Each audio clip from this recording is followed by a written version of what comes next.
Welcome to Wholesale Hotline, where we cover everything to do with wholesale real estate. I'm Jamil Damji. I'm Brent Daniels. And I am Pace Morby. And together we cover the most important parts of wholesale real estate. Lead generation. Conversion of sellers into contracts. And dispositions. Guys, remember when you're watching this show, do us a favor and squad up in the comments. Make sure that you are liking and subscribing to the YouTube channels and in the Facebook group Wholesale Hotline.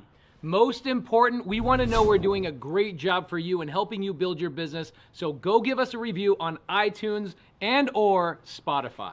So squad up and enjoy the show.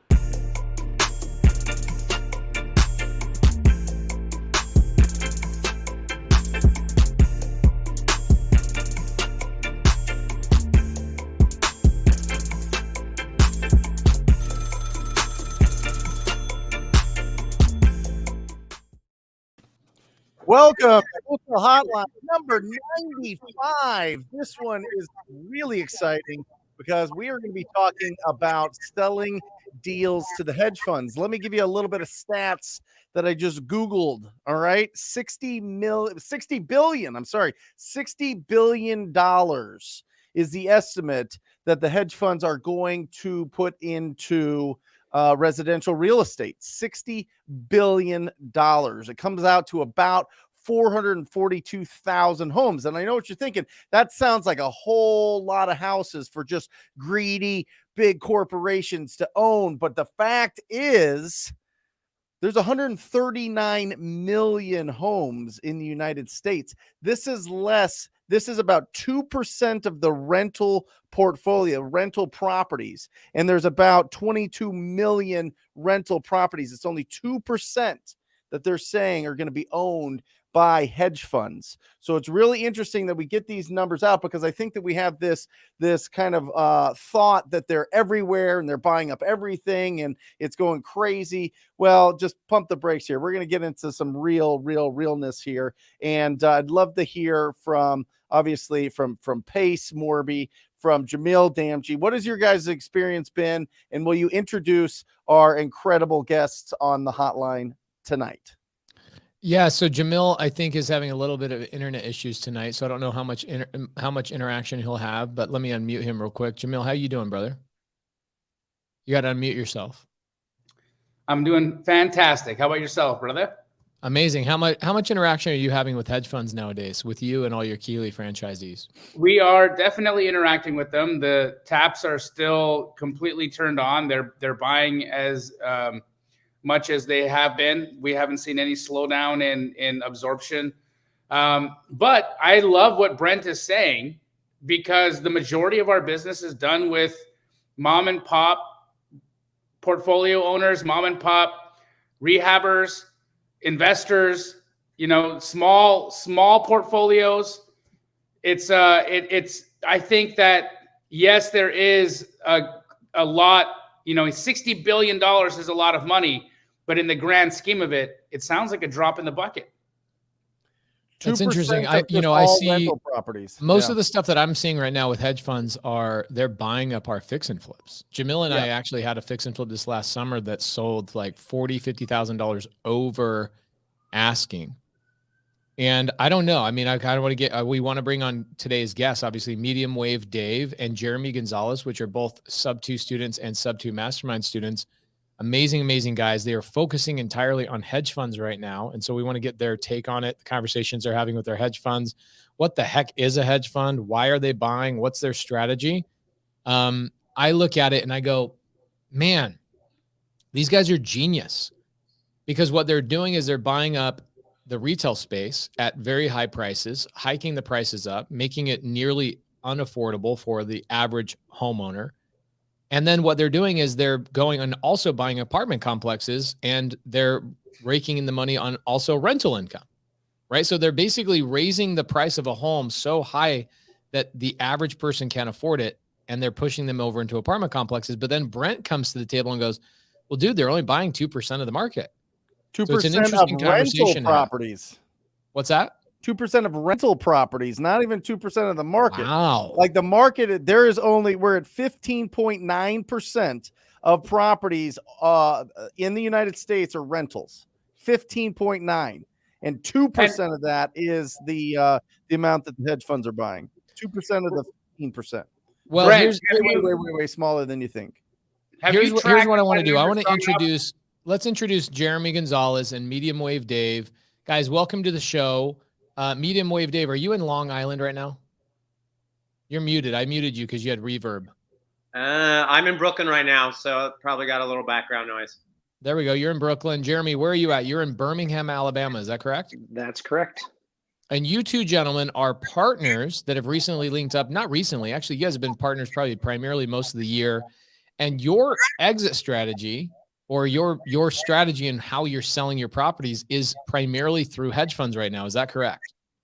It's pretty much 100% of our business right now. Okay, so Jeremy and Medium Wave Dave, why don't you guys tell us, what the heck is a hedge fund doing buying up all this property? What have you guys figured this out? What's going on for the listener that's watching right now? 300 plus people are sitting here wondering what the heck is a hedge fund and why does that matter in wholesaling real estate? Yeah, so basically the hedge funds are playing a long game. They are buying properties right now. Everyone knows they're paying very close to, if not above, market value, and they're turning them into rentals and holding them long term. So, while you might think they're losing money by buying these properties at or above retail, they're making a very fair, if not good, return for their funds and for their investors. When you look at a 5 or 10 year outlook.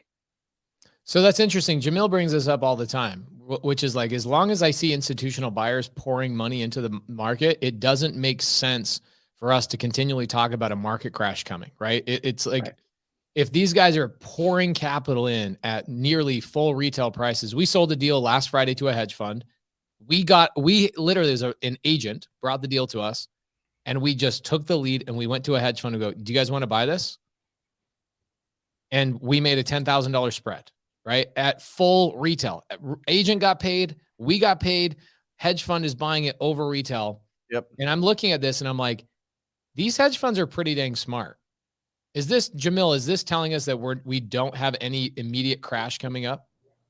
I mean, look, I don't have a crystal ball, but here's what I do know is that these institutions pay extremely smart people to think up theoretical crystal balls. More money than I can spend, more money than you can spend, more money than even Brent Daniels can spend. Okay? They are spending all that money on research and head shrinkers in there, determining the moment they start to flicker or even pivot a portion, that's when I'm going to say it's time for us to take a look at what might be coming around the corner. Until then, I'm going to let the 9,000-pound gorilla continue to push its path in front of me, and I'll walk in its wake. Love it. Okay, so let's get into it, right? We've got a couple of questions in here. Kaylali asked the question, will hedge funds buy only fix and flips, or would they buy my wholesale deal? So I can tell you right now, Medium Wave Dave and Jeremy Gonzalez have a wonderful answer for this. Medium Wave Dave, I'm going to continue to mute you, just FYI, because what happens is Jeremy Gonzalez speaks, and for some reason it's coming out of your speakers, and then your laptop is picking it back up. So when you're maybe that's the trick. So Jeremy, let you answer this question for the audience. Will a hedge fund buy only fix and flips, or would they buy my wholesale deal? So they will buy anything that fits their buy box. Okay. So if you think of a typical fix and flip, I'm going to say that is probably not their buy box right now. Coming into the end of the year, funds are being very cautious.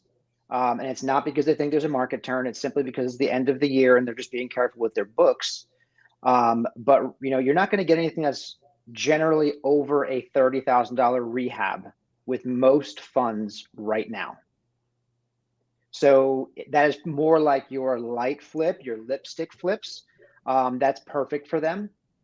But a full gut rehab that's going to be a $50,000 to $100,000 rehab, most funds will not touch that.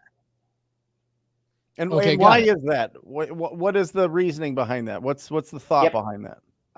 They're buying so many properties that they can't get enough help to do a $90,000 rehab when they're buying hundreds of them a month in certain cities. Okay, so is this kind of what was going on with Zillow, where Zillow basically threw in the towel, like, dude, we can't get people to even do the freaking work. Like, we're getting our butts handed to us. Is that what was going on? Part of it. I mean, they were overpaying. I don't know that. I don't want to speak to exactly what their issue was because I don't know the whole story behind it, but that definitely played in. None of these funds can get enough manpower to do all their flips, or I shouldn't say flips, their rehabs, to then turn them into rentals. Okay, this is probably going to be one of the most popular questions of the evening, so we might as well knock it right out of the park right now. How the hell do I even get my foot in the door with a hedge fund? Do I go to like Home Depot and go to a hedge section and I get a hedge trimmer? Like, what the heck is a hedge fund? Another question right here is a hedge fund a larger version of a hard money lender? So a lot of people have a misconception of what a hedge fund actually is. And if they don't know what it is, they definitely don't know the answer to this question, which is, how do I get my foot in the door with said hedge fund? The short answer is networking. You just like everything else in your business, you need to build your network. You need to be out there talking to people, providing value to people.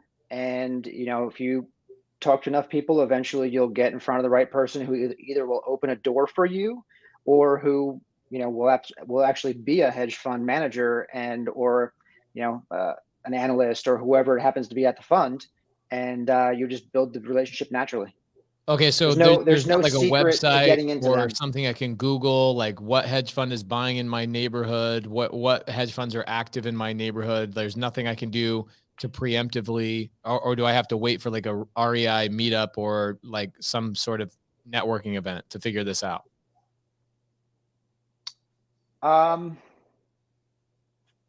You could find out. You could go to your title company. They may or may not tell you who's buying in the area.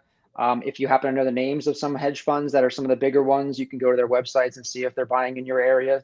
I would say if you looked at like a prop stream and just got a list of who's buying, a lot of times that's not going to tell you because they put them in different entities and you won't know that it's, hedge fund ABC because it's listed as, 1, 2, 3 Corp. Listen, okay, got it. All right, so let's go into a couple of these things. Okay, real quick, Pace, just so that if anybody needs, listen, if you're in Phoenix or Arizona and you need to be hooked up, send me a DM. I'll hook you up with the hedge funds. All right, there you go. That's how you do it.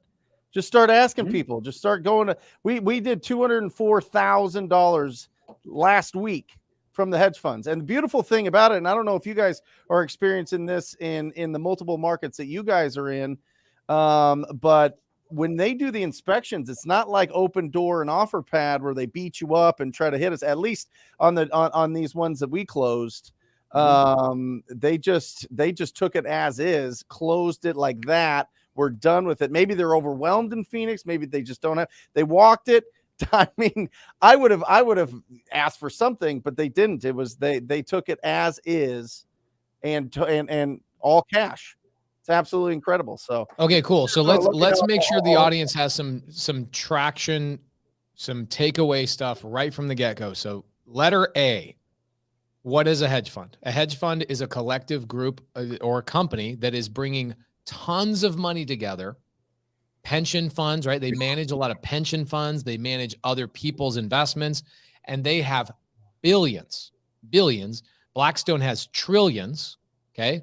Blackstone is actually backed by the Federal Reserve. Did you guys know that? Insane. They're so big. They have that much money. They go out and they're buying properties, not so they can turn around and make a quick dollar. They're buying properties so they can play the long game, like Jeremy Gonzalez said. Okay, so they're going to investors like us because they don't have an acquisition department. They're not cold calling foreclosures and probate. They're going to investors and realtors like us, Jeremy Gonzalez, Medium Wave Dave, which we'll get a little bit more nitty gritty into like how people can do deals with you and how you guys can help people in specific markets here shortly. But I want to make sure people have information so that if it's a market that you're not operating in, or if Keegley's not operating in, people know exactly what to do and what a hedge fund is. Okay. So a hedge fund is basically somebody's managing billions and billions of dollars, and they are willing to pay retail, right? They're not paying retail every time, but the deal we sold last Friday was a listed property with a realtor. My team goes, why don't we just start submitting some deals? This is a couple of months ago. Why don't we just start submitting some of these listed properties to hedge funds and see what we could get back?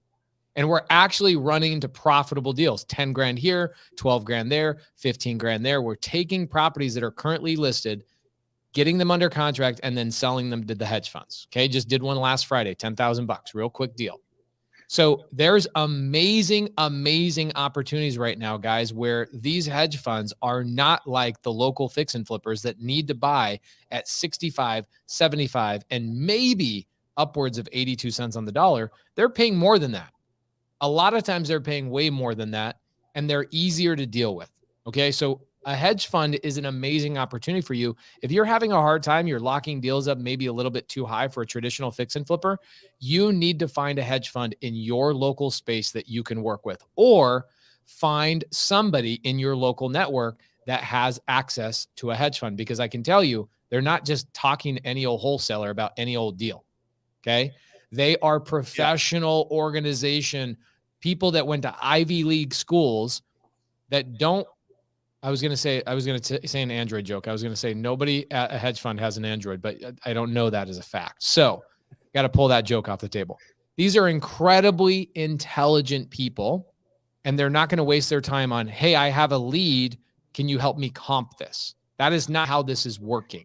Okay. So Jeremy and Medium Wave Dave, now that we know what a hedge fund is and the opportunity that exists, Brent Daniels just said he did $200,000+, not last year, not last month, but last week.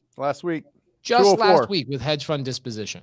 But let me tell you this. The one thing that is really, really important here is most of our wholesale deals are way more than 30K that's needed in renovation or updating. So you can't just bring these properties that need a lot. You're going to have to take it down, clean them up, fix them up. That's what we did to make those pace. It wasn't just 10 grand, just, like you did. We took them down, bought them, closed on them, fixed them up, the whole thing, and then got it out to them. So I think there's something important there. If you really want to get those big spreads, they have to be in good condition and a no-brainer for them. Do you guys agree, Jeremy and Dave? 100%. Yeah. And are you assigning anything to them? Hey, Dave, just remember, if you want to speak, you have to unmute yourself because you're reverb. So I constantly put you on mute. Well, did I get rid of the reverb? Well, I can only tell if somebody else is speaking, like Jeremy or something. Oh, okay. You guys just burned through so many talking points that I kind of tried to take quick mental notes on. Well, let's go through it, bro. Let's highlight you now that you got your fancy millennial head pods in. Shit, where do we start? Number one, hedge funds are people. Number two, how do you get their attention? They don't deal with onesies and twosies. They're not in the business of being forward-facing direct to customer. That essentially is the marketing leg for them. That's like, we run that side of the business to generate leads, to convert into deals, to like feed the beast. So like, they'll never be like, we work together with them because like, we're never going to compete. That's not what they do. As far as understanding what they want and why they want it, Jeremy, I'll tell you, like, we were flat out told for them, don't try and figure out our algorithm. Like, this is a long game for us. So like working with any buyer, once you get a fund that's willing to work with you, and it's not because you're bringing them onesies and twosies, it's because you have a business like running at a level where you can continually feeding them things that fit their buy box. That's the other thing. Like, I had someone approach me the other day asking about something that was like 2 hours out in the in rural Atlanta. And, I had to stop them right there because the funds are like very specific on what and where they're buying. They don't just buy everything. We literally pull our data based specifically on what each fund's buy box. And no two funds buy boxes are created equal. There's a lot of similarities, but like we may submit one deal to one fund that the others won't even look at. One of them we may be able to submit to 4 funds. Totally depends on the property. What else? Brent was talking about. So in terms of rehabs, that is, I mean, the spreads are bigger, but definitely like they want turnkey. They're acquiring a massive rental portfolio. They're acquiring in areas that they plan on appreciating longer term. That's why like this is a long game for them. But they are more of a turnkey type buyer. I know I missed a bunch of things. I couldn't keep enough mental notes. But remember, like just like working with any end buyer, you're working with a person. You're building a relationship, and you're just feeding them exactly what they want. Like the way to do this business working with a fund is the same as you do it with whoever your top 3 buyers in your normal market are. What is their buy box? Go find them that. Don't try and turn this into a guessing game of, ooh, I got one that doesn't work as a wholesale deal. Let me see if a fund will buy it. Well, no, market specifically towards what you know the fund wants. Just the same as you'd market specifically towards what your regular buyers want. Okay, explain cool. What the buy box is. You know what I mean? Good. Let me jump on that just real quick. I want to clarify 2 opportunities here. Yep. Okay, there's 2 opportunities here. There's an opportunity as the wholesaler who brings a deal to like a Brent Daniels who has a relationship with a hedge fund, or a wholesaler who gets a deal and brings it to any Keegley franchise and has Keegley sell it to a fund, right? Or a wholesaler that brings the deal to Medium Wave Dave and Jeremy Gonzalez in the markets that you guys are actively working in. That's opportunity number 1. Opportunity number 1 is that I'm a wholesaler right now, which is the majority of the people in the side chat, right? The majority of the people in the side chat do not have a relationship with a hedge fund, okay? It doesn't mean you even need to have a relationship with a hedge fund. It means you need to have a relationship with somebody else who has a relationship with a hedge fund, okay? So in the side chat, guys, I'm telling you, Medium Wave Dave or Jeremy Gonzalez, if you guys are on your laptop, I would continually type out what markets you guys are actively representing hedge funds in so that people can reach out to your IG names, which are on your placard. Opportunity number 2 is what Brent just said. Brent said, I have a relationship with a hedge fund that I have taken the time and the energy to organize, make sure it's cultivated. I understand their buy box at a high level, so I can be a filtering mechanism for them. Brent takes a little bit of a bump on top. So you send Brent a deal. He's the one that makes sure that it gets handled, and he makes a little bit of money. There's 2 opportunities. These hedge funds are providing a tremendous amount of opportunity to wholesalers, not just wholesalers who are direct to seller, but also wholesalers that are saying, hey, let me represent you to the hedge fund because that's what I've taken the time and energy to do, is to build that relationship. So now that you understand that, Dave or Jeremy, we would love to know, what the hell is a buy box? And why do we keep saying buy box, buy box, buy box? Is that like that freaking Netflix movie with what's her name? She was carrying around a bird in a box and she had a blindfold. Is that what that is? I don't know what movie you're referring to. I'm referring to the movie Bird Box. Sandra, okay. What the hell is a buy box? What is a buy box? Yep. So buy box is just what type of property they're looking to buy. So most funds, now they've said before, they're not all created equal, but a general buy box for funds is that they don't buy less than 3 bedrooms usually. They do not buy less than 1.5 bathrooms. They don't buy less than 1,000 square feet. But what if it's a really good deal? Like if I get a 2-bed, 1-bath and it's a crazy good deal, Jeremy? They're not going to buy it. They won't even look at it, right? The ones I deal with won't. Jamil or Brent, do you have any feedback on that? Can you convince a hedge fund to change their buy box? They're not into negotiating. They're not trying to be convinced. They're not trying to be sold. It's either a square peg, square hole situation, or it's on to the next. Love it. So they're very specific. Yeah. And because they're looking at so many properties, it's our job to make it as easy as possible for them to say yes. Yep. Right. So we want as many check boxes as possible. If they've got 5 things they're looking at and I'm sending them a 4 out of 5, they're probably going to reject it. Interesting. Okay. So Jeremy, I buy in Atlanta. but I only buy cash and creative. So let's say that I run into a cash deal in Atlanta. How do I submit a deal to you or Medium Wave Dave in Atlanta? Because I think you guys are doing hedge fund work in Atlanta. Is that correct? Yes, we are. Okay. Where else are you guys doing deals? Birmingham, Nashville, Kansas City, Tampa, Orlando. There's about 26 cities we can do deals in, but those are the ones that we have been marketing to. Okay, great. So let's say that I'm in Birmingham, okay? And I'm marketing in Birmingham. Do you know right off the top of your head what Birmingham's buy box is? And can you spout it off really, really quickly? Yeah, they're almost all exactly the same. 3-bedroom, 1.5 bath, 1,000 square feet, at least $1,000 in rent rate. No flood zones, can't touch a commercial property whatsoever. It can't be on a double yellow line. Rehab has less than $30,000. It can't be on a double yellow line. What does that mean?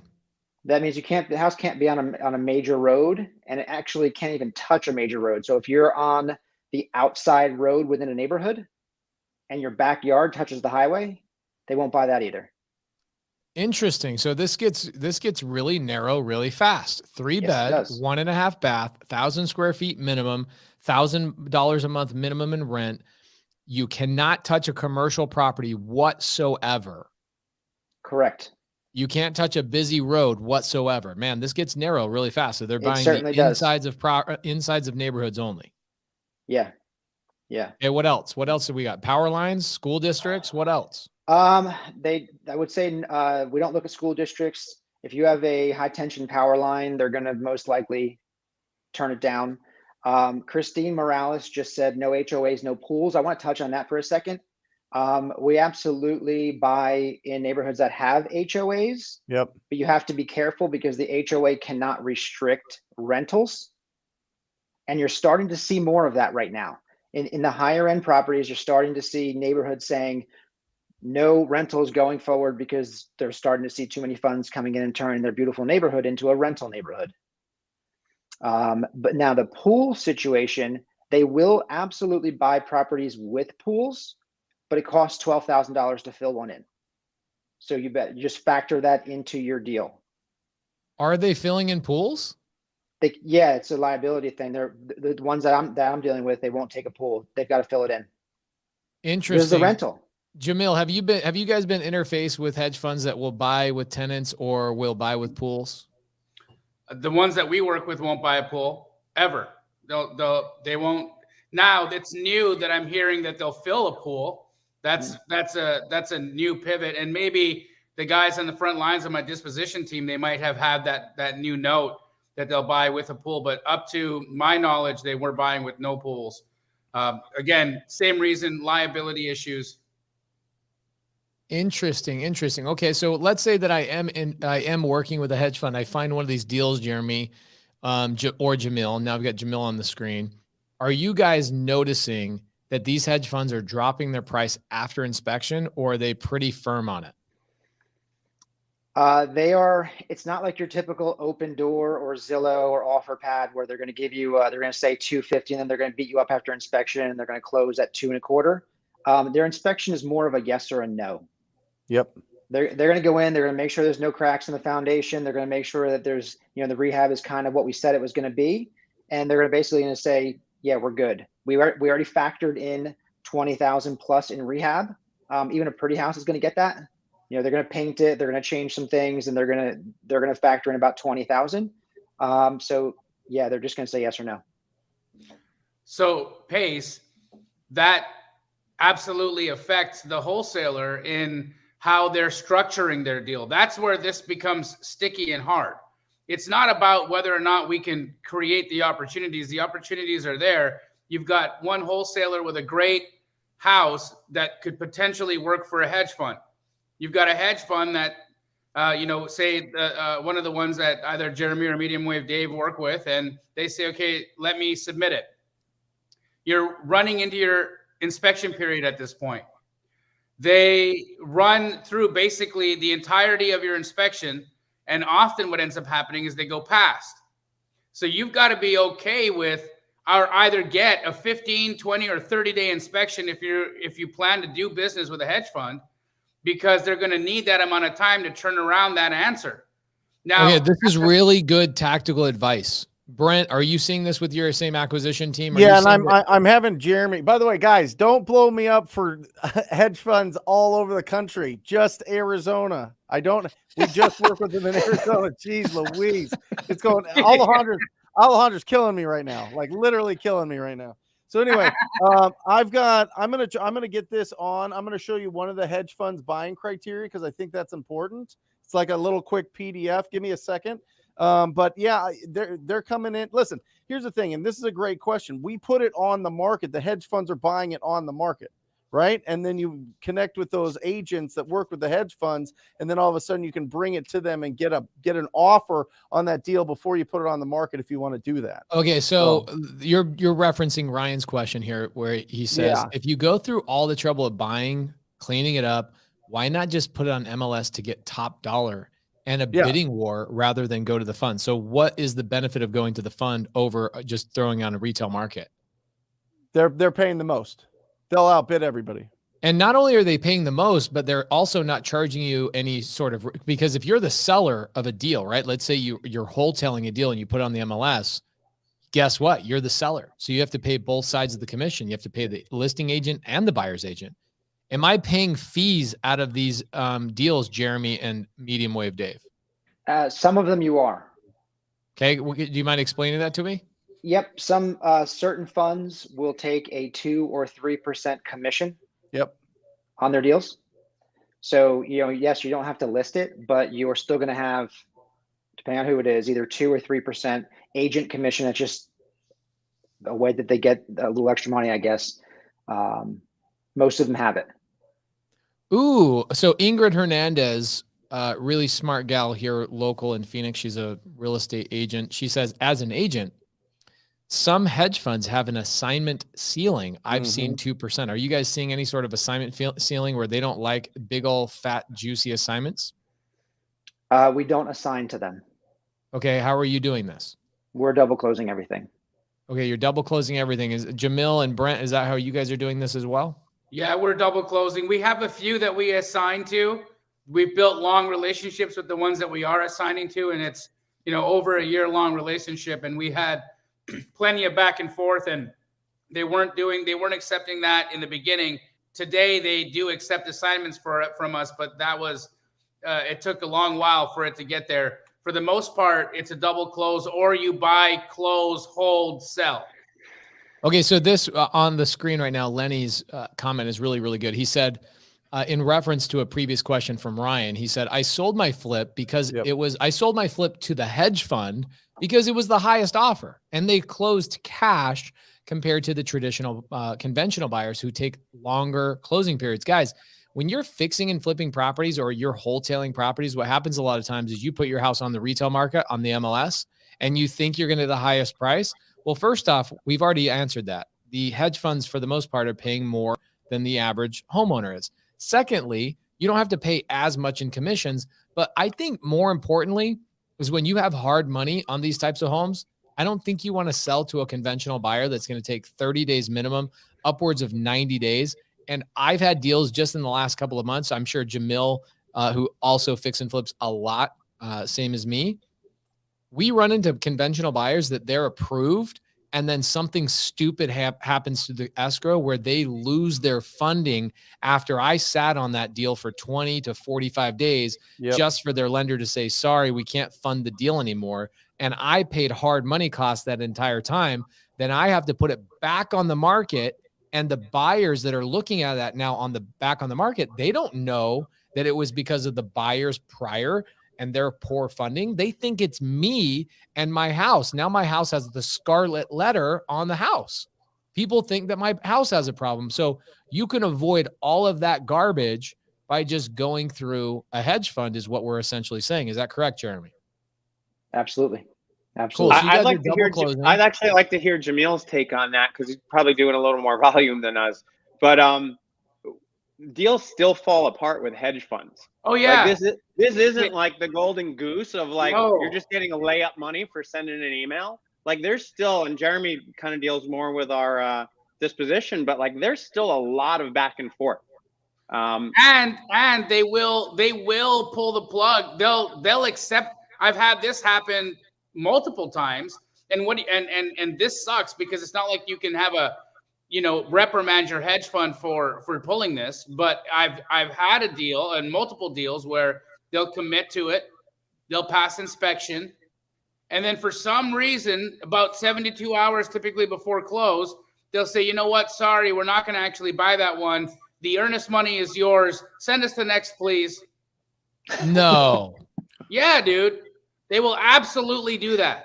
They will absolutely do that. So they'll happily walk away from their earnest money just so they don't have to commit on the deal. They won't fight you on it. They won't. They're sorry about it. They just say, hey, look, this house doesn't work for us at this anymore. Our criteria changed. Something changed over the weekend, or something changed in the last 48 hours, and we're making a slight adjustment. That adjustment means that we can no longer deal with this kind of property, and that's it. The decision is made. There's no one to convince. There's nothing that can be done. Square peg, round hole, can't do it, on to the next. Bring us a square, please. Okay, so this question is going to come up over and over and over, and I'm going to hit this dead on, okay? Most of the people that have access to hedge funds don't want you to know how to find hedge funds, okay? I'm going to just say it flat out, okay? And you guys can understand why that is. That's like going to my car dealer and saying, hey, can I just know exactly how to go to the manufacturer so you don't make your fee?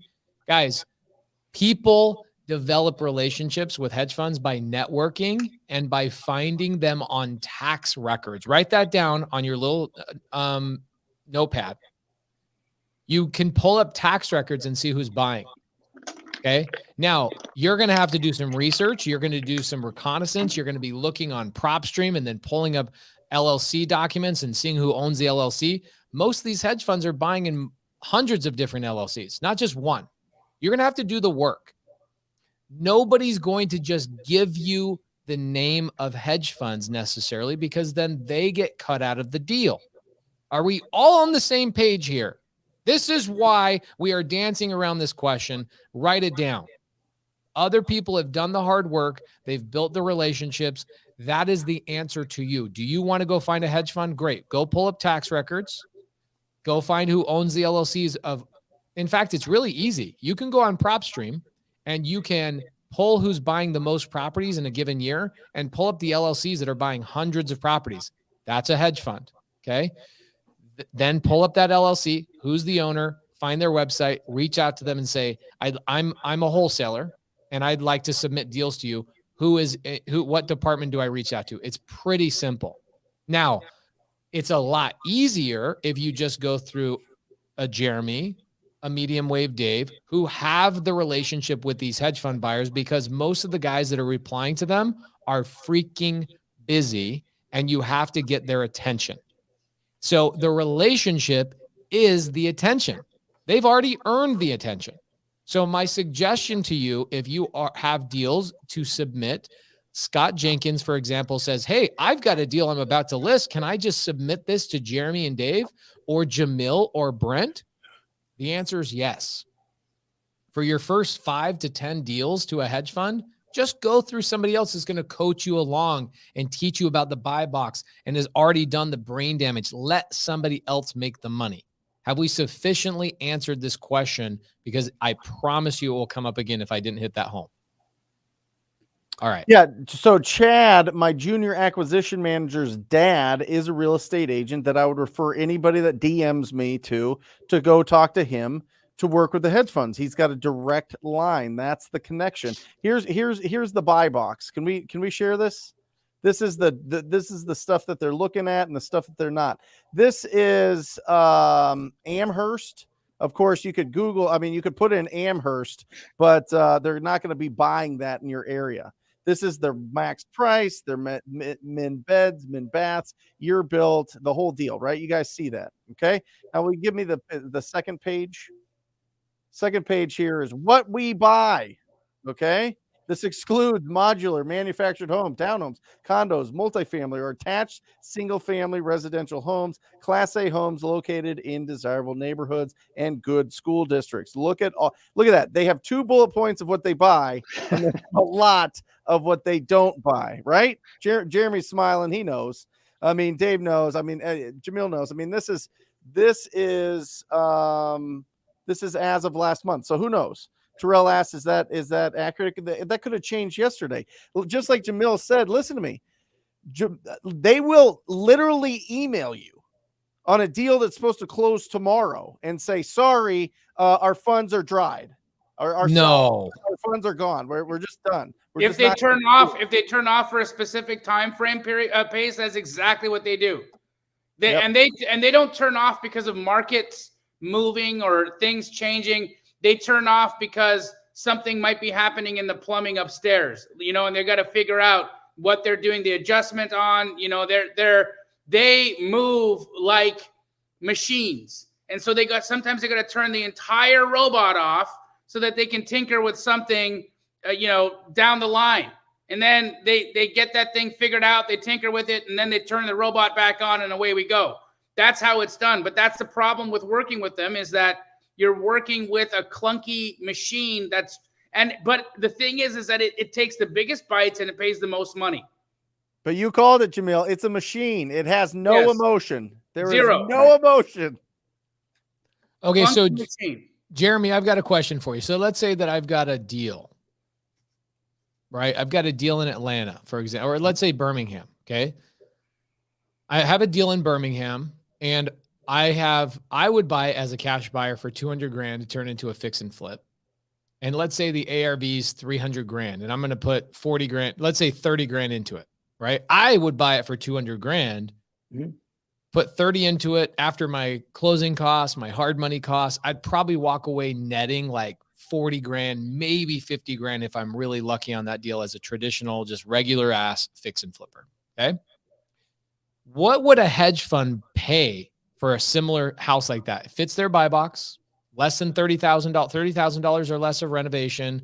I'm going to buy it as a cash buyer at 200. What would a typical hedge fund pay for something like that over a typical cash buyer?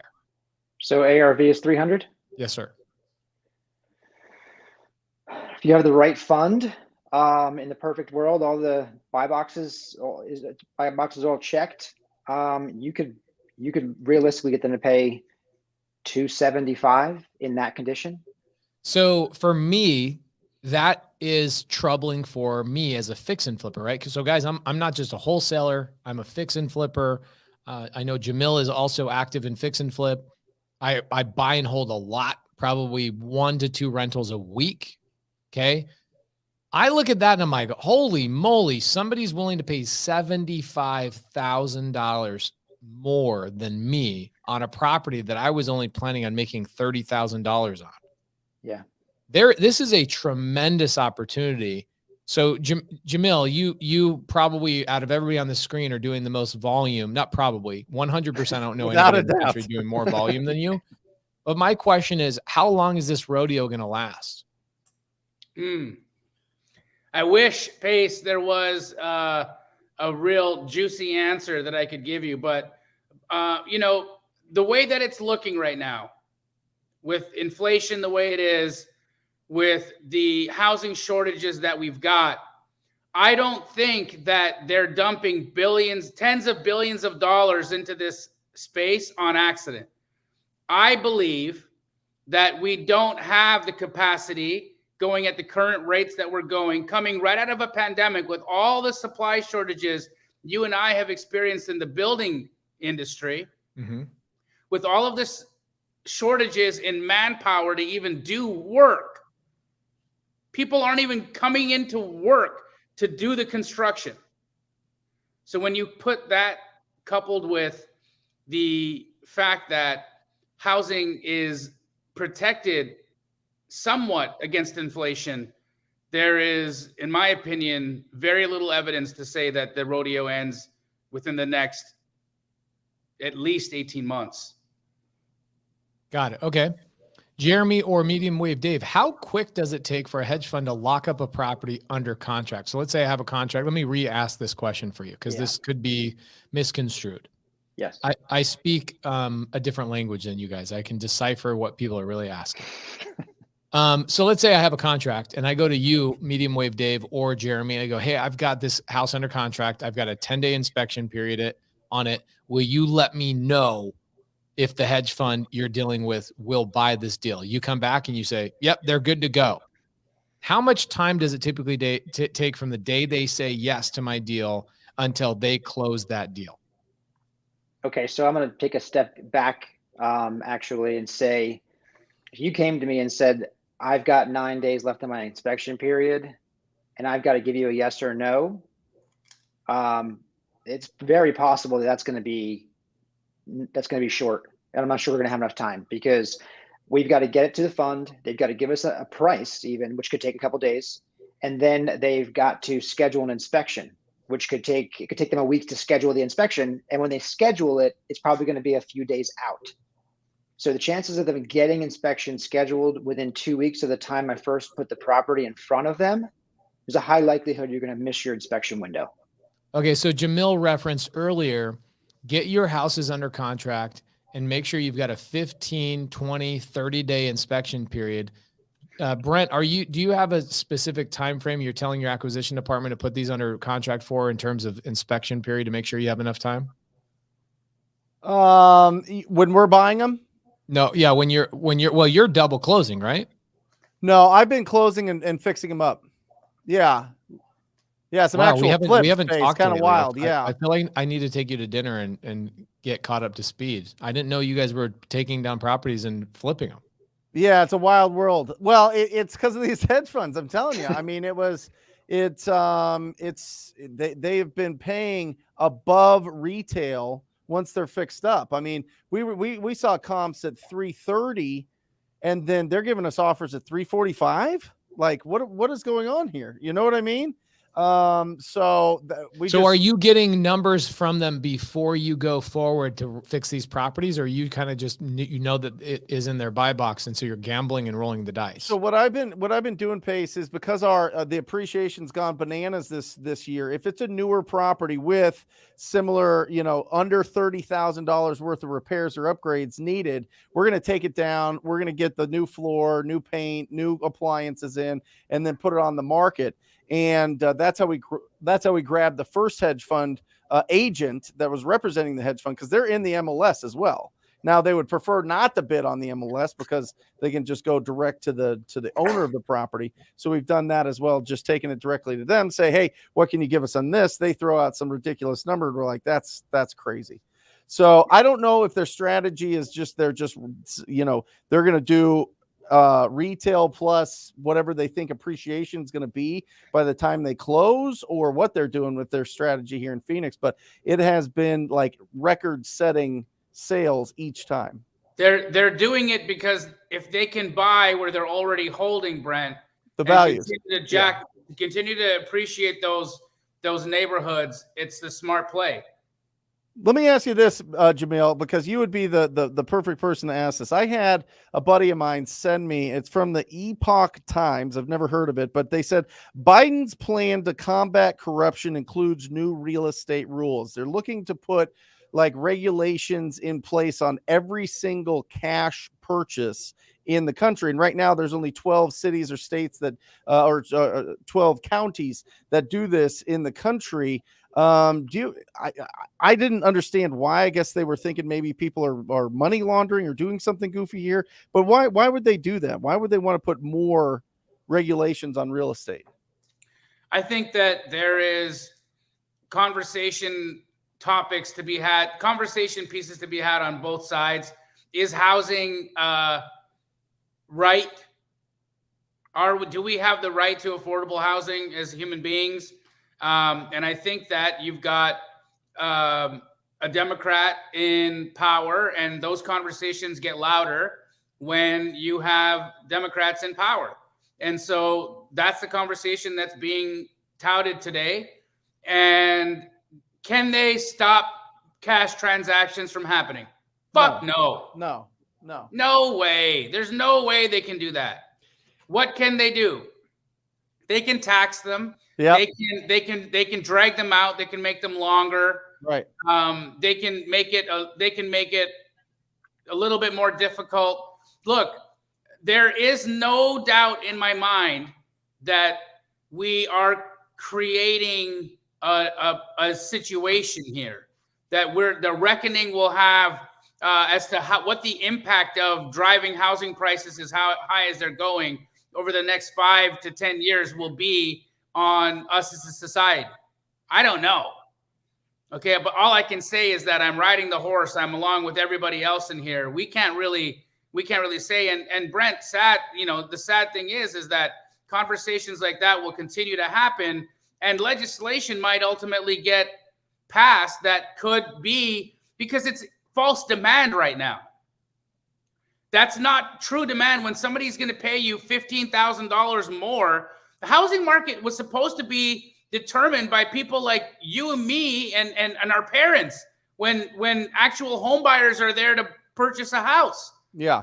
And when they say we're not ready to buy a house anymore, or economic conditions have changed and interest rates have slightly adjusted, and I'm not ready to buy a house, or lifestyle changes happen in generations, whatever the course may be, we've seen the cyclical nature of housing show us its head. We are in an incredibly long bull market that makes no sense. And you've got big institutions tripling down on how much they're betting towards that bull market continuing. So will regulation be needed to calm the appreciation, what looks like never-ending appreciation? If you restrict supply the way that it is restricted, when does it stop going up? It's a super cycle, bro. We're in a super cycle for sure. Here's a great question. Any 4 of you guys on the screen can answer this. I'm going to go through a handful of questions I see in the side chat. Let me be the mediator and make sure we get all these questions. Why do you double close more than assignments with funds? Do they not like it when they see your profit? I'll say most of them don't care about our profit whatsoever. The reason we double close is most of the funds don't want to be forward facing. They don't want the sellers to see who they are. They don't want to deal with the paperwork of the sellers. And it has nothing to do with them seeing our numbers. We actually send our contracts to them. They see exactly what we bought it for. So no, there are a couple funds like Amherst that you could actually assign to, but the rest of them, they want to buy it from our company. Right. Okay, got it. So why do you have to double close is the question. You kind of answered it, but you got to be a little bit more specific, Jeremy. I'm trying to coach you along here. Well, funds don't want, I mean, in my opinion anyway, I could be wrong on this, funds don't want their name getting out there and everyone seeing exactly what they're doing with their money. So they sort of hide behind the transaction by having us buy from the homeowner, and then they buy it. A random LLC buys it from our LLC. Jamil, you got any feedback on that? I mean, bro, is this not just doubling down on a narrative that we've been saying for the last 6 months, maybe 8 months, that if you, dude, you only move in shadows if you're afraid of being seen. I'm from the street. Okay. The guys who would like carry burner phones was because they couldn't talk on their phones because they were talking about stuff they shouldn't be talking about. You don't have a burner phone if you're not a bad guy. Okay. You don't. And I'm not saying they're bad guys. They're great guys. They're doing whatever. They're doing business. But they know that there's going to be a point where there's going to be just not enough supply to carry on. The conversation I had with, and I could be wrong here, but I'm pretty sure it was Invitation Homes. I went in there early on in my wholesaling career, and they were doing a little bit, and they told me, now this could just be, BS or whatever else, but they told me that they can't show big assignment fees on their quarterly reports. They can't show that. They could show what they bought things for, but they can't. If there's a fee there, for some reason, their board wants to know what that is about, so they just don't do assignment fees. That makes a lot of sense. Yeah. I like that. So I don't know. I don't know if that's it. It made sense to me on one level, but on the other, they might have just, they were also telling me that they would only give me like $5,000 a deal or something. So interesting I sold stuff. Sold it to other people. Okay, so Rob Chambers asks, so can you negotiate with the hedge funds ahead of time when you buy a fix and flip and to fix and flip it to the buy box? Brent, I think they're more aligning that with you, that question. Yeah. Sorry. So can you negotiate with, yeah, we do. Absolutely. Now, here's the thing, Rob. Sometimes oftentimes they want to see pictures, and want to know the condition of the property and what they're up against. So, we can tell them what's going in. We can tell them, what we're doing to fix it up, but we always have gotten an idea from it a little bit ahead of time. Love it. Okay. Here's a great question. Tyler Townsley. Do these hedge funds care whether there's a long-term tenant in there or not? The funds are all different. I've heard that some of them right now are restricting buying anything with a tenant in place. That's relatively new. That's kind of come in the last week or so. And these rules change what feels like daily. So normally you do have the ability to take a tenant for 6 months or so. And then obviously they want the ability to raise rents. They want the ability to take a property to market rents. And if you've got an existing lease in place, then they're sort of limited to what they can do. All right, here's a good one for you, Jamil. Jamil, you want to read this out loud and answer this one? T-Town Supreme asked, Jamil, what do you think of Grant Cardone's prediction of interest rates dropping in the next year on Ryan Pineda's podcast? First and foremost, love Ryan Pineda. Awesome that Grant Cardone was able to appear as a guest on the podcast. And those are two really intelligent guys. Now, I'm interested in Grant's prediction of interest rates falling because personally, I've been hearing the opposite. That we are heading towards slight bumps in interest rates. I don't know what specifics he is, and I didn't hear the podcast, and so I'd love to hear Grant's reasoning as to why he's predicting that interest rates are going to drop in the next year. Maybe he's predicting that there's going to be some economic, maybe he's got some economic foreshadowing that he's doing. He sees a kink in the armor right now or a chink in the armor that he thinks is creating some weakness, and it's going to require the government to further stimulate the economy and print more dollars and drop rates. But I can't see that happening. I just can't. The market is so liquid right now. It's just really wet. If you ask people in Wall Street to describe what the market is or what Wall Street is right now, the answer is wet. Yeah, I mean, how do you reduce inflation? Interest rates. That's economics 101. I mean, you know what I mean? Like the buying power huh? They got to raise rates. Yeah, it's got to go up to combat inflation. So I just can't see it. Yeah. Ryan Peterson, one of my students in sub 2, is doing a lot of novation agreements. I actually just sent him 2 deals today from my team. Ryan Peterson says, we're selling all of our novations to hedge fund buyers. Dave G. I don't like calling him Dave G. To me, his name is Medium Wave Dave. Okay. How dare you call him by his government name? It's Medium Wave Dave. Medium Wave Dave, one of our Atlanta projects is about to be done, sending you a DM. So that leads into another question. How can people get a hold of you guys in the markets? I want you guys to say what market you're working in again. How can people get a hold of you in those markets that you're working in? Go ahead, Dave. DM's a great way to get. I know I'm on Instagram regularly. That's kind of why I'm using the Medium Wave Days. It just makes me easy to find. And then I have a reference point for our conversations. Obviously, like you guys understand, once things scale, you're getting hit from all over the place. So Instagram's a great way, get into the DMs. Yes, I love it. I love it. Isn't this funny? I called it at the beginning. This question will come up 1,000 times. So guys, one thing I got a text message from one of my mastermind students during the show, and he said, hey, give your audience a tip. that 80% of my hedge fund buyers are coming from LinkedIn.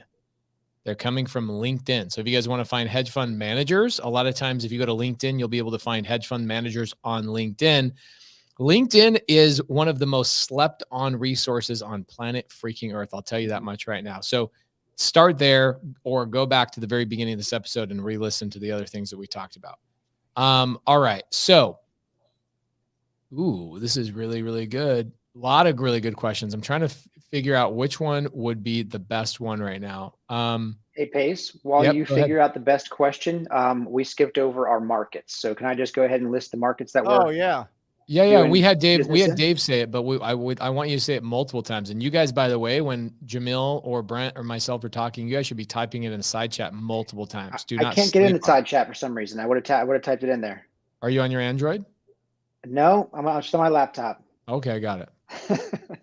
So we are currently buying in Atlanta, Tampa, Orlando, Kansas City, Birmingham. We have about 26 markets we can work in, but those are the ones where we have been actively marketing in. Also Nashville and Memphis. That's pretty much it for the ones we're actively marketing in. And say that one more time for the people taking notes with a pen and paper. All right, Birmingham. I'm going to add a couple here. Birmingham, Atlanta, Charlotte, Tampa, Orlando, Nashville, Memphis, Kansas City. There are other cities we can certainly do business in, but we choose not to. We can do business in several Texas markets, but we don't love it, so I don't promote that. Like we can do Houston, San Antonio, Dallas, but we just don't have a lot of success there. Cool. So let me talk about this for a second. This is my opinion. Jamil's talked about this a lot, talking about the liquidity in the market. Okay. So what happens to a hedge fund? Let's say the market crashes tomorrow. Hypothetically, what happens to a hedge fund? Guess what, guys? They stop buying, but guess what? They don't lose any money. This is a long play for them. They're not flipping houses. And are they paying cash for this or are they getting loans, guys? Cash money. It's their money. So this is an interesting thing too. A lot of people I see a lot of comments in the side chat saying, this can't go on. This can't go on. This can't go on. Guys, in 2006, 7, and 8, no hedge funds were buying houses with cash. The majority of buyers nowadays are putting down massive down payments down. A lot of times they're seeing lenders are seeing 50% down payments. There are more cash transactions going on, cash money transactions going on right now than ever in history. We don't have a lending problem. This is not a lending problem like 2006, 7, and 8. It's not. So with inflation and printing of money and all the things that are going on, guys, this is not stopping. Mark my words. Somebody mark my words right now. Timestamp this. We are not having a crash for a minimum of 36 months. Minimum. This is going to continue on.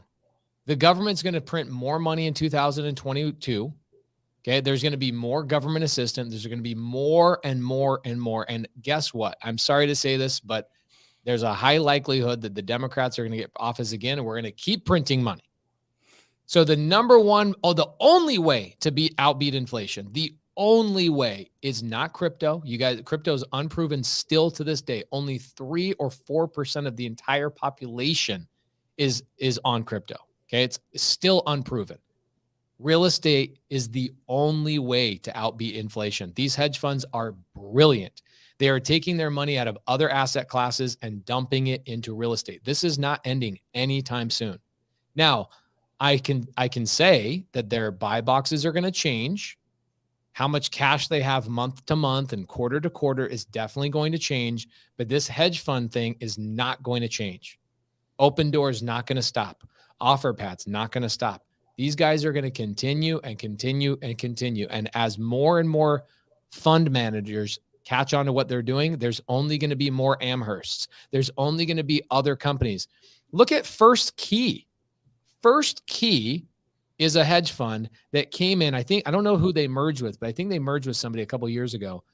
First Key came into the market back in 2015, guys, and they were doing this back 6 years ago, overpaying for properties. And back in 2015, I was hearing from other people that got their butts handed to them in 2008. Oh, this is going to end any minute. It's going to end any minute. Since 2012, dude. I'm telling you, it's bananas. Yeah. I mean, I think a lot of people saw the Zillow thing pace and they're like, aha, the other shoe's going to drop. This is going to be, this is going to be the beginning. But how is it different, Brent?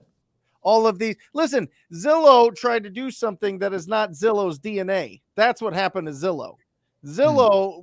Listen, Zillow is a service. Zillow is the most gangster cold callers in the country, by the way. I don't know if anybody knows this, but Zillow's #1 marketing channel is cold calling real estate agents to give them thousands of dollars a month to send them leads from their website. That's their business. Their business is not buying and flipping houses. All right. They got over their skis because they thought that Open Door and OfferPad had an easy model and they were going to throw a bunch of money at it, and they screwed it all up because they didn't have the right people. That's it.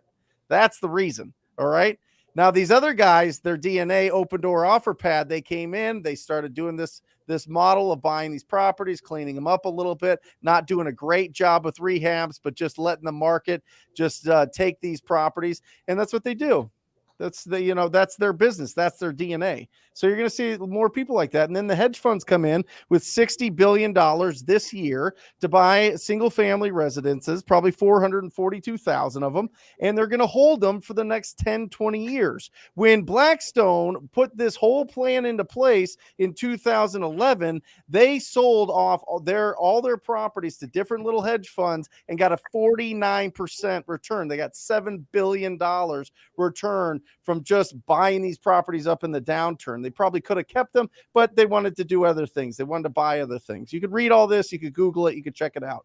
But that's the model. And then the hedge funds come in and they go, okay, that sounds like a pretty good model. We can get this cash flow because we bought them free and clear. We can keep the maintenance on these things for a little bit. In the next 10, 20 years, they're going to appreciate, and boom, we've got a nice return on all of our investors' money. What I like about this is this, okay, this conversation right here.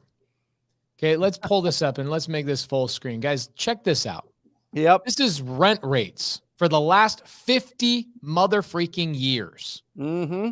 Okay, do you think this is stopping anytime soon? Abso-freaking-lutely not. It doesn't even look here. Look on right here, okay? This is 2010, right? When the market dipped a little bit. Look at that little blip, came down, and then boom. Even in 2001, remember when the Twin Towers got crashed into? There was a little market correction. Guys, look at this is not 50 years. This is literally 80 years of data. Market rent and inflation is going to justify these long-term hedge funds for forever. There's nothing you can do to stop them. They're going to win. And it's the same thing with anybody that buys and holds. And if you play the long game in real estate, you win 100% of the time. Yep. Wealthy people have known that since the beginning, right? I mean, so do you think this is just people that control the land controlled everything? Do you think this is just money managers just getting more and more intelligent and saying, dude, what are we doing? Why were we not just doubling down on real estate 20 years ago, 30 years ago? Why is this such a big rush the last 10 years? Or has it always been going on? And now with the advent of the internet, we're just figuring it out. Pace. Go ahead, Jamil. Sorry. They found an opportunity for them to be able to control a market. That's it. If you can control a market, if you can control pricing, you're in a no-lose situation. That's what I think. I agree with this 100%. And there's over the last 10 years, there's been a lack of new home builds. That's what it is. They see it. It's easy math.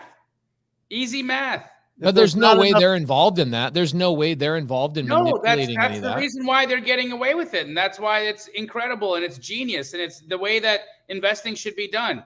You look at market conditions. You look at the ingredients. Look, man, if I want to bake a chocolate cake, if I walk into a house, I see all the ingredients on the table for a chocolate cake. And I have an opportunity to bet on what that person's going to make. and I bet on vanilla. I'm dumb. That's good. I like that. Look what Samuel writes. He says the only way real estate will crash is by an apocalypse. I mean, it didn't even crash with a worldwide pandemic. It didn't crash with any of that stuff. Send everybody home. Shut down businesses all over the world. Real estate did not only not crash, it blew up. People that are holding real estate in 2020 and 2021, I mean, we got appreciation in 2021 alone of $6 million in appreciation on our portfolio, just sitting there doing nothing. Mm-hmm. That's a worldwide pandemic. Remember, Jamil, when you and I just barely left the Chicago airport almost 2 years ago, coming up in March, we land at home in Phoenix, and we then look at the news and they shut down the Chicago airport, and then Trump did the national emergency. Guys, I wish I had a magic 8 ball. I wish I was one of these hedge fund managers and said, all right, let's buy everything. My gosh, these guys are making money, and they're manipulating. What's interesting too, and I'd like to get your guys' opinion on this. Do you think these hedge funds are so intelligent that they're investing in apartment complexes as well, and they're manipulating both sides of rentals versus single family homes, and they're causing people to sway into apartment complexes? And instead of building more single family homes, which they should be investing their money in if they really cared about the American population, what they're doing is they're investing in more apartment complexes to be built so that there's affordable housing that they can then control, raise the rent rates on single family houses, and they win on both sides? Or am I thinking that that's too smart? No, they're looking. Again, they're looking at all of the things that they've got in play, and they've got geniuses over there who know that if they do this one, if they turn the knob over here on this one thing, if they increase rent on single family house, they're going to push people over into more multifamily living, and that'll drive them in there. They can give them rental incentives, and then all of a sudden you've got rent going up 8 to 10% a year in multifamily as well. It's already happened. It's already happened. Jeremy Gonzalez and Dave, let's give everybody, we've had basically 500 live viewers this entire episode. This has been a great episode. A lot of people watching, a lot of really great comments. Great show.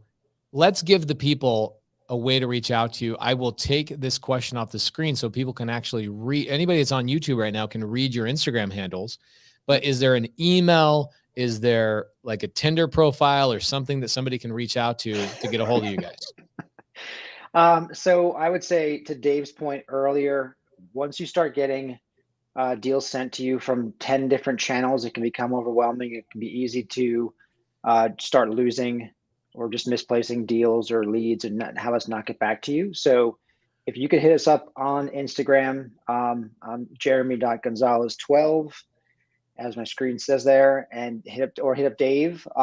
If you've got a deal that maybe you don't have Instagram for some reason, you don't want to hit me up there, you can send a deal through our web form. Dave, I think mine's JV with Jeremy. That's mine, right? Yeah, we could use JV with Medium Wave Dave. Will work for now. Okay. Yeah, and caveat, we never touched on this, regarding the buy box. It is very specific on, kind of what Jeremy went through, but it's also very specific in any given market to the zip codes. And they tend to be a little more on the fringe. So not just because Atlanta is a really big city. When you start getting more rural, it's probably not going to fit. If you're, super downtown, it's probably not going to fit. So just keep that in mind. I mean, the zip code is probably going to be the quickest qualifier for us to, yes or no.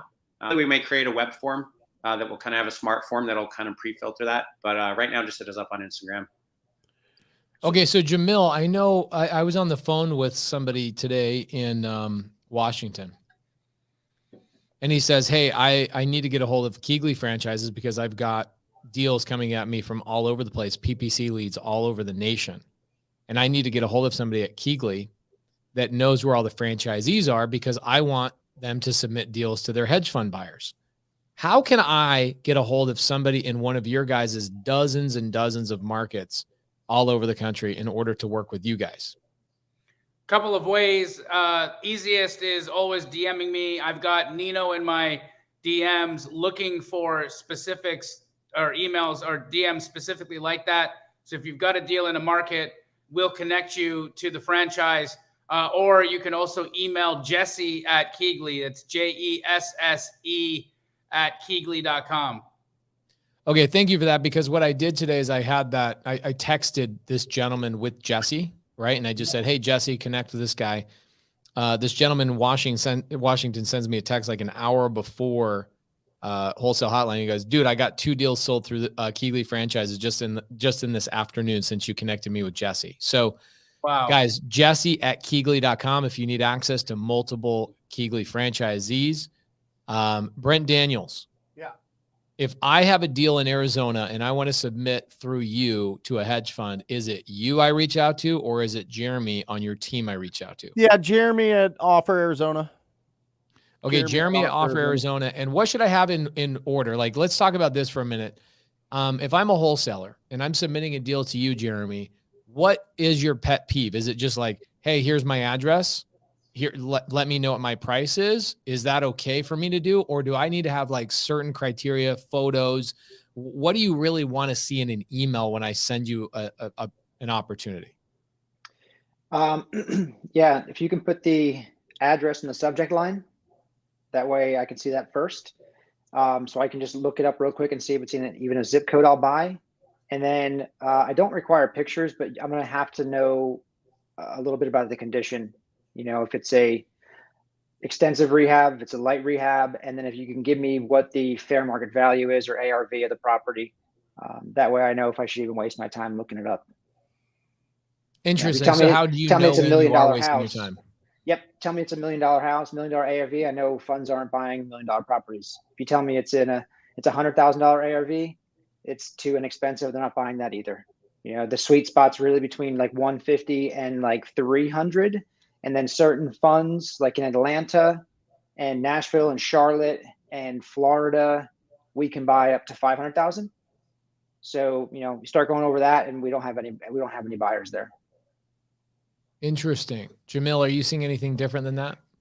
No, it's funny that he mentioned the inexpensive home being ones that they shy away from. Think about it, guys.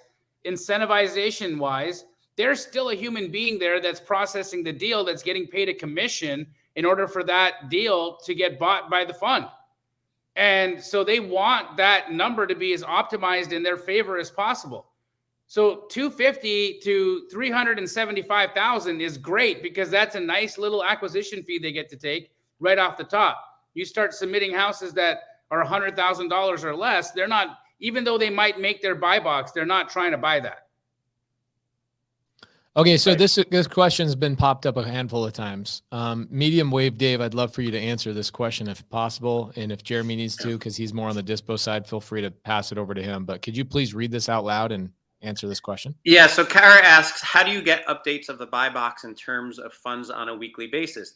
They update you? So yes, that's exactly it. Like Jamil said, this is about having the relationship.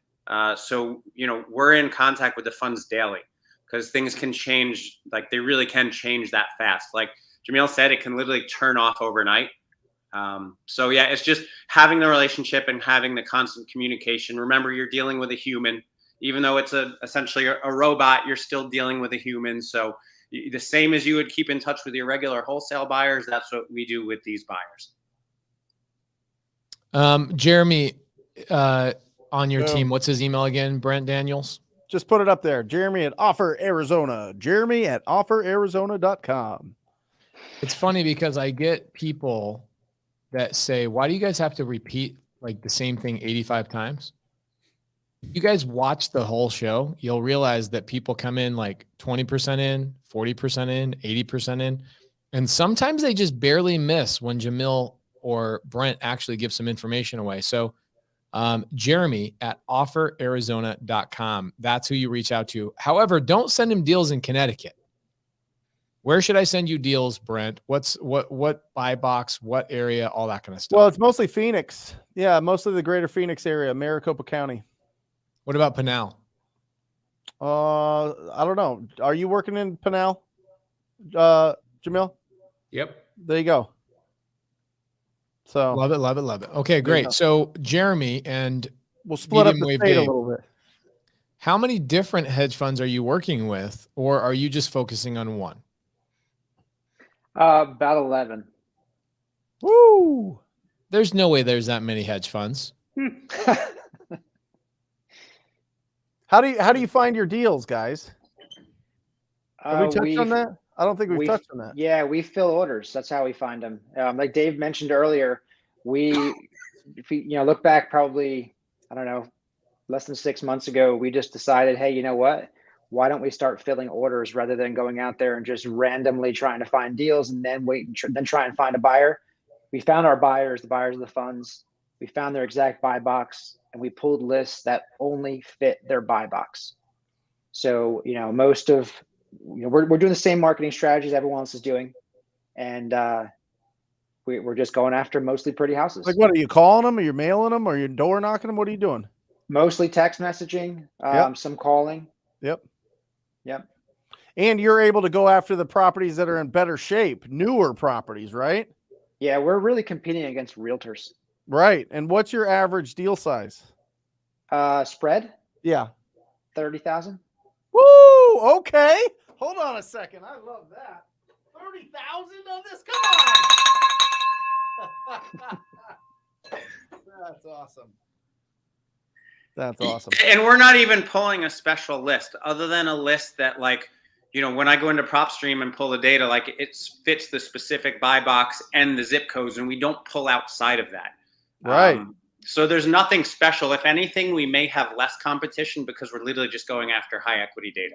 Everyone's hitting the pain points. For us, like Jeremy said, we're kind of competing with realtors. So is there a script that you guys are using differently than other people?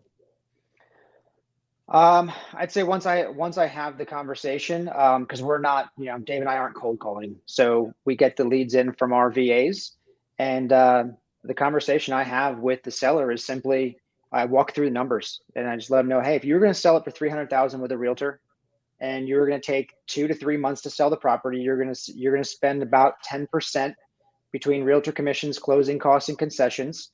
So you're going to net around 270,000. You can do that, or we can buy it from you right now for 265, and we can close in 30 days. Love it. Are you guys using startvirtual.com for your VAs? We absolutely are. Are you happy with them at all? We love them, but I will say, they're not plug and play. Just like anything, you need to truly make them a part of your team, coach them, love them, and they will do well as long as you do those things every single day. They're not robots. Like watching Dave talk about it on his social media, like, hey, these people are our family. And it's kind of fun to see you guys building this team. It's really, really cool to see where you and Dave have basically gone in just the last, 8-9 months. It's been really fun to watch. Couple of good questions in the side chat. Jamil or Brent, as I pull up these questions, you guys have any questions off the top of your head? How are you funding all these? Are you doing double close? Are you doing pass-through funding on almost all of it? Transactional funding? No, just pass-through funding. We're using their funding on almost all of it. And they're fine with that. Yeah. So you're double escrowing it. Yep. Jamil, you're right. People call it double close, huh? Yeah. That's great. All right. Kara has another really good question.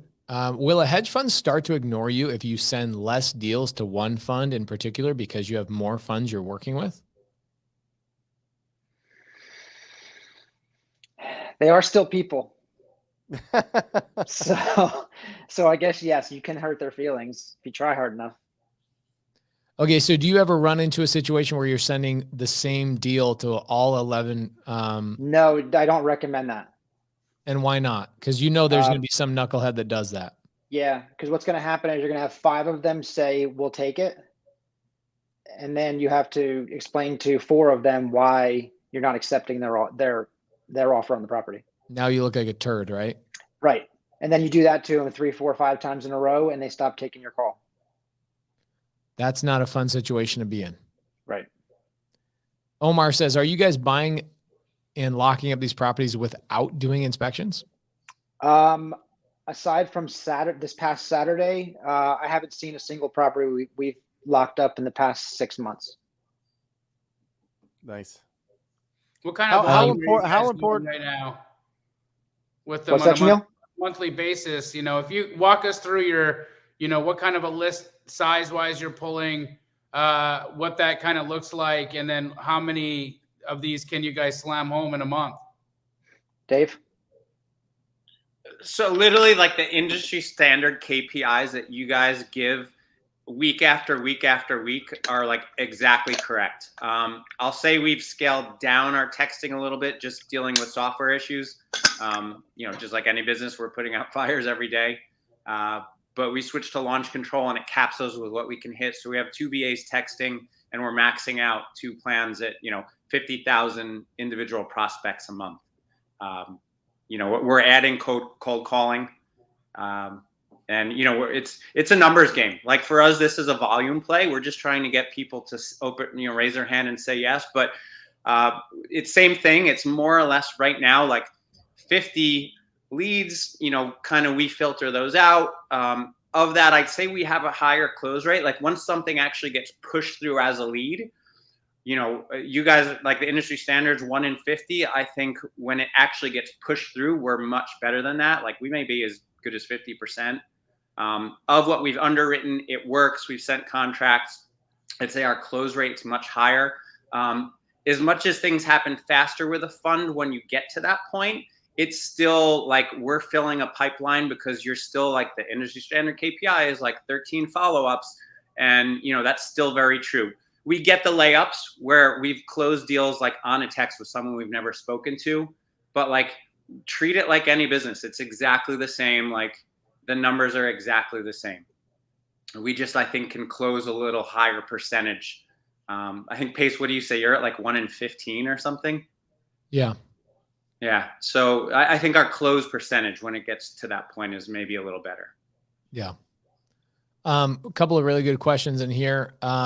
Kara, same thing. She has great questions. I feel like she's got some fear, Kara. I don't know if it's Kara or Kara, but I hope it's one of the two. How quick do you get a response that they will start looking into your deal after you send the fund your property? Well, it depends on what time of day it is and what day of the week. Just like to give you an idea, I sent one on Saturday afternoon, and on Sunday morning, I got a response that it was being underwritten. You know, you're normally going to have something back within 24 to 48 hours. And that may not be a full commitment, but at least they tell you that they are looking at your deal and they're going to come back with a price. Love it. What do you guys do if you lock up a deal and the hedge funds don't want it? We usually have a pretty good idea that the funds will, but it does happen. And at that point, we kind of just go back to the sellers and tell them that it's not going to work for us, because they are really our only buyer at that point. Love it. You know, we're locking these things up for basically full retail. Okay, so one of the last questions we'll ask tonight. Okay, Syed, we already talked about that. Ooh, webcams.com.chat, girls and boys video chat. You guys see that in the side chat? That's a good one. Sorry, guys. That was Matt. He posted that. Oh, I love it. Thanks, Matt. I needed that. I was wondering what I was going to do after this live. But now I got it. Thank you. T-Town Supreme says, what is the trend you're seeing with land? Or is it purely single family homes? Wow. Yeah, Jeremy. let's take that one. We're not doing anything with land right now. My take on it is it's the sorry, Jeremy. It's the your median housing price. It's the same the way you guys would suggest to go into any market where there's median, and so that's where the funds are. They're not going the high end or the low end of the market. They're just going right where everyone is. The homes that everyone wants. So Brent, I would say that you and Jamil do more land than anybody else. I'd probably do 1 land deal a month. Yeah. What are you guys seeing with land right now? Is it hot? Land's fantastic. It's always going to be fantastic, but you're not selling it to hedge funds. Right. You're selling I it to mean, developers, right? Developers, neighbors. Yeah. I mean, there's a ton of opportunities. It's just, listen, land, they either want nothing or they want 10 times what it's worth because they are convinced you could build, the Eiffel Tower on this, 8,000 square foot lot in Glendale. You know what I mean? It's just not going to happen. But that's what people have, these hallucinations. So, but one thing I do want to mention here is it's really, really, really important. At least this is coming from Jeremy, who's texting me right now. It's really important that you communicate and respond to these hedge fund guys as quickly and as often and as positively as possible. Because if you try to play like you're a big deal, or you try to be a little bit saucy or bring some attitude to it, or you're ignoring them and you're not responding quickly, they will block you. You will be done. They don't care.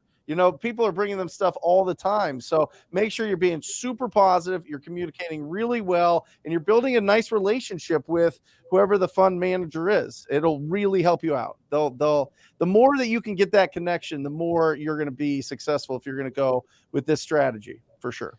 Dorian says, Pace, how do we get in touch with you?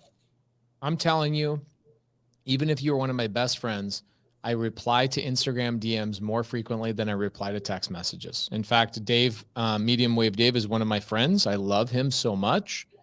And him and I communicate primarily through Instagram DMs. I even communicate with Jamil through Instagram DMs. So Instagram DMs, I legitimately answer each and every single one of them. Unless I'm in a meeting, then somebody else helps, like say, hey, Pace isn't available. But Instagram DMs are so easy for me because I can hold my phone up.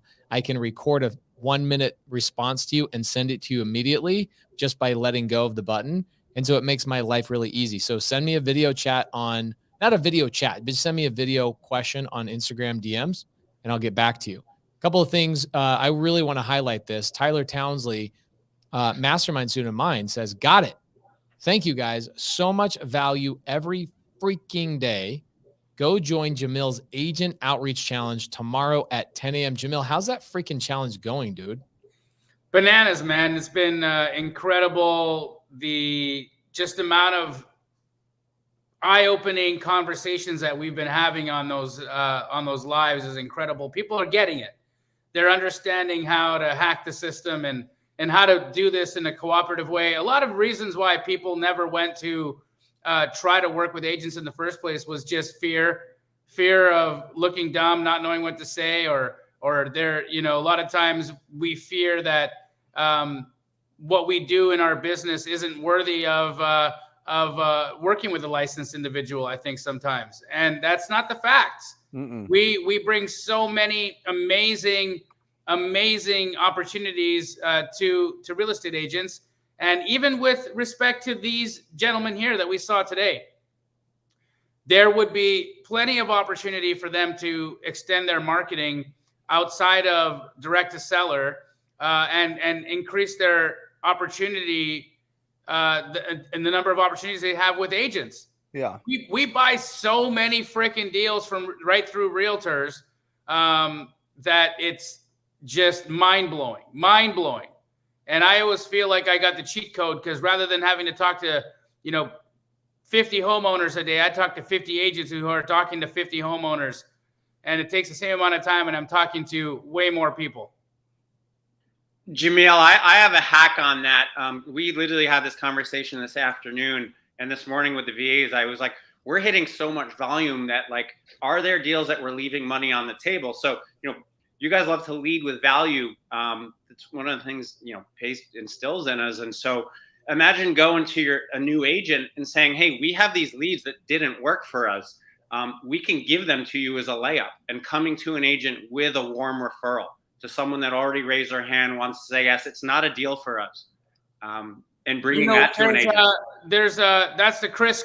If you know Chris Craddock, he's an incredible guy, nice guy, but that's all he does. Yep. He has a huge vertical where he makes millions of dollars a year simply referring off deals that don't work for our purposes to real estate agents who will kick you back portions of their agent commissions. It's an entire vertical that you can have in your game. If you guys don't know Chris, I think Brent can introduce you to him. Great guy, and that's how he's making a ton of money. There's so many ways to skin the cats, guys. So many ways to skin the cats. So many ways. That's it, Brent Daniels. You want to take us home? That is our show. That is Wholesale Hotline number 95. Hedge funds with the two best in the country doing it right here. It's Jeremy Gonzalez. That is Medium Wave Dave. Thank you for joining us. You guys are incredible. And remember, guys, there's 3 rules that the wealthy follow, okay? They don't trade time for money. They build businesses. They make their money work for them. And number 3 is they're always increasing their value to the world. Go out there, do something special this week. Finish this year out strong. We love you guys. See ya. Or just say squat up. So squat up and enjoy the show. Yeah. Okay. 1, 2, 3. So squat up and enjoy the show. What are you doing? I didn't say nothing. Why? I don't know. Okay. So squat up and enjoy the show. Cool.